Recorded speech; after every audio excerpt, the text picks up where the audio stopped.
Have you ever just stopped and wondered why, out of everyone in the world, you fell so hard for one specific person? It feels like this grand, beautiful mystery, right? But what if I told you there's a surprisingly clear psychological reason behind it? I mean, really think about it for a second. We meet hundreds, maybe thousands of people in our lives. So why does one single individual suddenly feel different?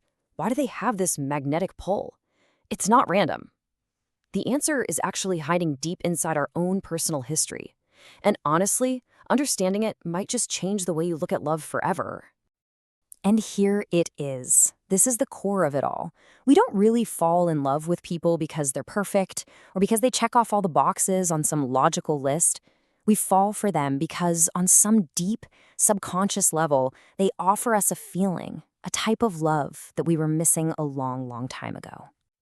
We've all heard that saying, the heart wants what it wants. And it's true. This kind of attraction can feel totally illogical. It's like our heart is playing by a completely different set of rules than our brain. So let's dive into where that powerful pull actually comes from. Most of us think our love story begins the day we meet that special someone. But the truth?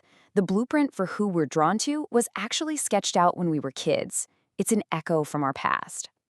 For some people, childhood was a warm, safe place. A home where you felt seen, where your voice mattered, where you knew you were protected. That experience builds a really solid emotional foundation.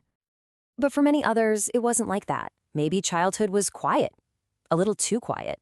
Maybe it was lonely, or maybe there was a lot of tension and conflict in the air. You might have grown up desperately needing to hear someone say, "Hey, it's all gonna be okay." And here's the thing.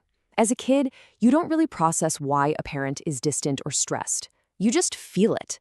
And your emotional memory, it is incredibly powerful. It records all of those feelings, the good and the bad, and they don't just go away. They sit there, dormant, waiting. So, what does any of this have to do with who you fall for as an adult? Well, everything. Our hearts don't go looking for strangers. They go looking for what feels familiar. And the most deeply familiar feeling we have is the emotional weather of our childhood. Okay, this is where it gets really interesting.